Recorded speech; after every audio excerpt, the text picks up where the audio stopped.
네, 앞에 있는 단락에서는 언약의 피 뿌림을 통해서 이스라엘 백성들이 하나님의 다스림 가운데로 들어오고 또 하나님을 직접 뵙고 먹고 마시는 그런 영광을 누리게 되는 그런 이야기가 그려지고 있습니다. 정말 놀라운 은혜죠. 이스라엘 백성들이 멀리서 가까이 다가가지도 못하고 하나님을 멀리서 뵐 수 있었을 뿐이었는데 하나님을 뵙는 그런 영광을 누리게 되었습니다. 이제 이스라엘 백성들은 진정한 하나님의 나라, 하나님의 백성이 되었던 것입니다.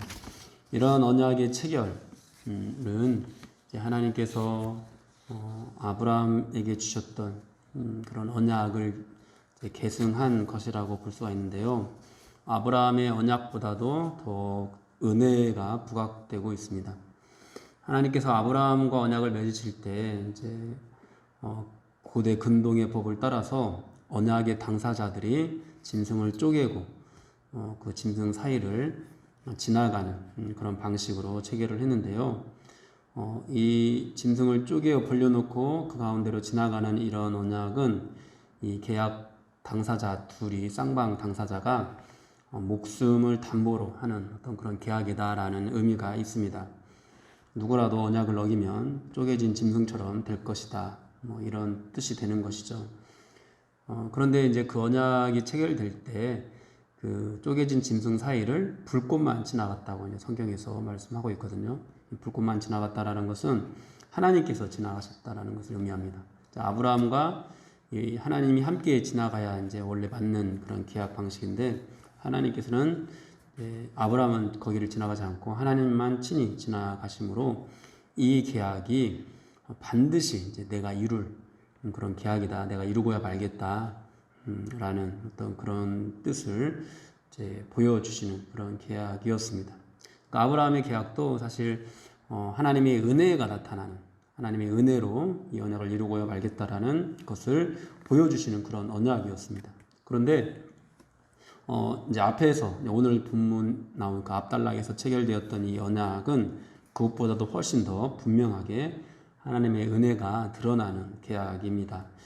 독생자의 피를 의미하는 제물의 피가 언약의 보증으로 뿌려지고 이 뿌려진 피의 공로를 힘입어서 이스라엘 백성들이 하나님과 식탁의 교제로 초대를 받는 이제 그런 내용이었습니다.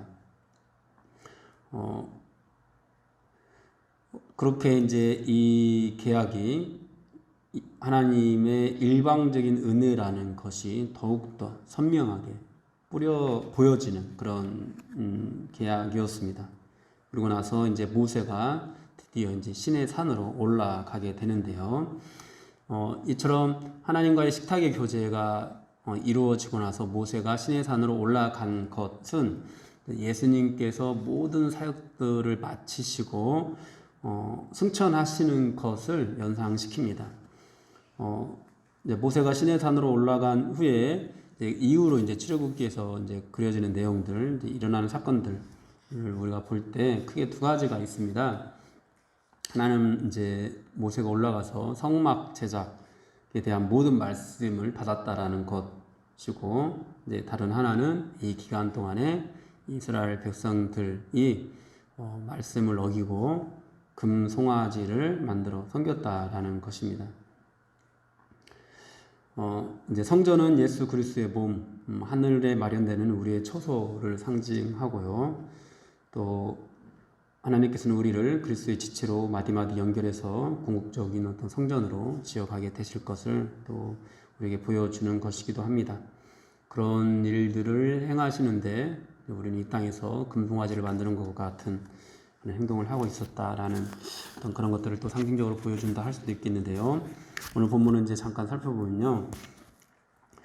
하나님께서 모세를 신의 산으로 부르셨습니다. 그렇게 부르시는 이유가 하나님께서 주신 말씀을 돌판에 새겨주셔서 그 이스라엘 백성들이 이것을 영원한 언약으로 간직할 수 있도록 하기 위해서였습니다. 돌판에 언약을 새기는 것은 또 당시 일반적인 어떤 계약의 형태였다고 합니다. 계약을 하는 사람들이 이것을 이제 돌에다 새겨가지고 지워지지 않도록 그래서 서로 계약하는 그런 일들이 있었다고 하는데 이런 형태로 하나님께서 주신 말씀을 이제 친히 돌판에다 새겨 주시기 위해서 모세를 시내의 산으로 부르시는 것이죠. 이와 같은 것은 나중에 또 예수님께서 승천하시고 나서 하나님의 말씀을 이제 성령 부어주심으로 우리 마음에 새겨주시는 것과 연결이 된다고 할 수가 있겠고요. 시내산으로 올라가시면서 모세가 장로들에게 당부하는 말들이 이제 14절에 나옵니다. 내려올 때까지 기다리라는 것입니다. 이제 이스라엘 백성들은 모세가 산에 올라가 있는 동안 이미 주신 앞에서 십계명과 또 언약서, 시민법을 하나님께서 주셨잖아요. 이미 주신 이 계명을 잘 지키면서 기다리면 됐습니다. 우상을 섬기지 말라라는, 다른 신을 섬기지 말라라는 그런 말씀들, 이런 것들을 지키면서 기다리면 되었는데, 우리가 아는 것처럼 이제 이 기간 동안에 이스라엘 백성들은 계명을 지키지 못하고 금송아지를 만들어서 이것이 너희를 애굽에서 구원해낸 하나님이다 라고 말하면서 금송아지를 섬기는 죄를 범했습니다.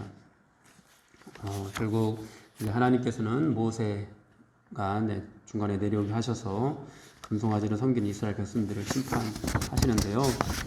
이처럼 승천하신 예수님께서도 반드시 다시 오실 것이라고 말씀하셨고, 또 우리는 이 다시 오시는 예수님께서 이 땅을 심판하실 것이라는 것도 잘 알고 있습니다. 이제 모세가 이제 산으로 올라갔을 때 구름이 엿새 동안 산을 가리웠다고 또 말씀을 하고 있습니다. 15절부터 나오는데요. 그리고 7째 날에 하나님께서 구름 가운데 모세를 부르셨습니다. 모세는 엿새 동안에 그냥 산 아래 아직은 올라가지 않고 머물렀던 것이죠.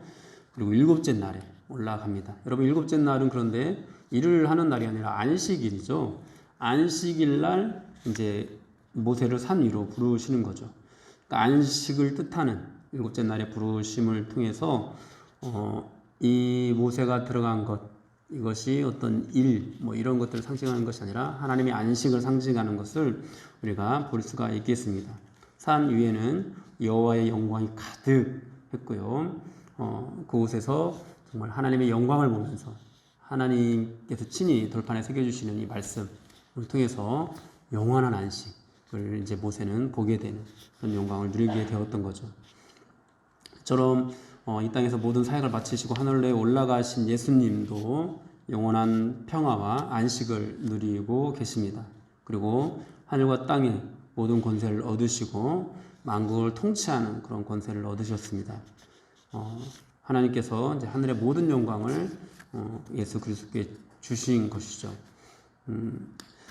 이러한 일들이 오늘 이 본문에서 예수님의 어떤 승천과 관련된 것들이 오늘 본문에서 이렇게 상징적으로 나타내지고 있는 것입니다. 이렇게 이제 모세가 그렇게 시내산에 올라가 있는 동안 이제 이스라엘 백성들은 어떻게 하고 있으면 되었죠?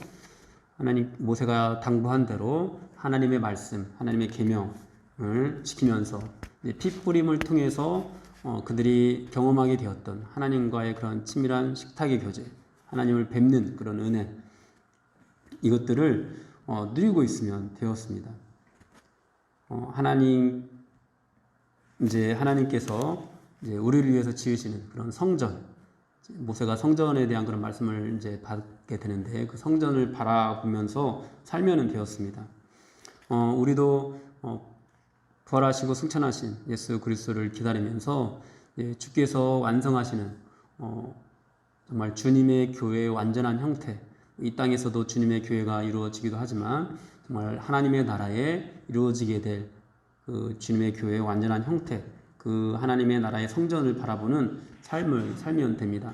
예수님께서는 이런 말씀을 하셨죠. 내 말이 너희 안에 있고 너희가 내 안에 있으면 무엇이든지 구하라 다 이루리라.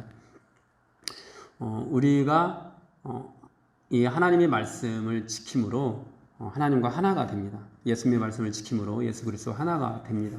오늘 모세도 계명을 지키라고 하고 올라갔죠. 계명을 지킬 때 하나님과 이루어졌던 그 친밀한 식탁의 교제가 풍성하게 일어날 수 있습니다. 이 말씀을 통해서 그냥 함께 마시는 정도가 아니라 하나가 되는 거죠. 지금 시내산에서 이제 하나님께서 이스라엘 백성들에게 주신 그런 율법, 그리고 이제 모세가 올라간 것, 이것들이 이제 이런 것들을 상징하는 거예요.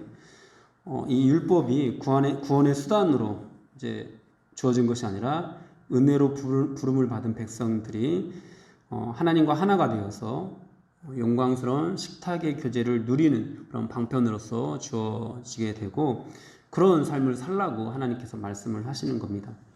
여러분, 우리는 이 부르심이 얼마나 귀한 은혜이고 특권이고 복인지를 우리가 깨닫고 기꺼이 그 영광스러운 초대에 응해서 우리는 거기에 순종하는 삶을 살아갈 수 있어야 합니다.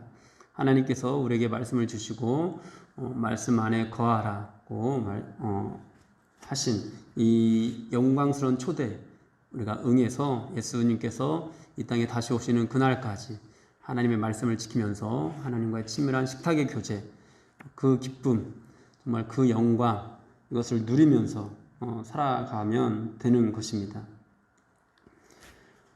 우리가 이 하나님을 보고 먹고 마시는 것, 이것이 바로 거룩입니다. 그리고 우리가 성령 안에서 하나된 형제 자매로 함께 누리는 기쁨이 됩니다. 우리는 이 말씀에 순종하는 것을 통해서 하나님이 어떤 분이신지를 함께 배우고, 또 하나님이 어떻게 은혜를 베푸시는지를 또 함께 경험할 수 있습니다. 이것이 이제 교회가 되는 것이죠. 그런데 이제 모세가 시내산에 올라가 있는 동안 이스라엘 백성들이 금송아지를 만들었던 것처럼 우리는 예수 그리스도가 더디 오는 것처럼 보이는 현실 속에서 이 말씀을 따르는 것이 아닌 또 다른 형태, 우리 눈에 보이는 것을 쫓아서 또 다른 형태의 하나님, 금송아지 형상을 만들어 놓고 하나님을 잘못 섬기는 그런 죄들을 짓고 있습니다.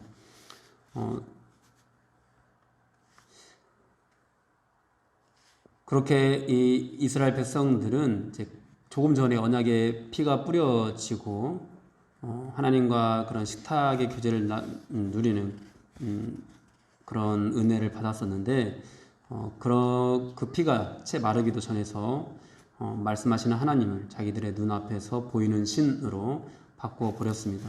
그리고 어쩌면 이 모습이 오늘날 이제 예수 그리스도의 재림을 기다리는 우리의 모습일 수도 있습니다. 하나님 여러분, 여러분들은 지금 무엇을 쫓아 신앙생활을 하고 있습니까?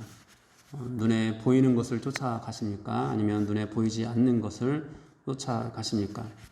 우리는 자꾸만 눈에 보이는 것을 원합니다.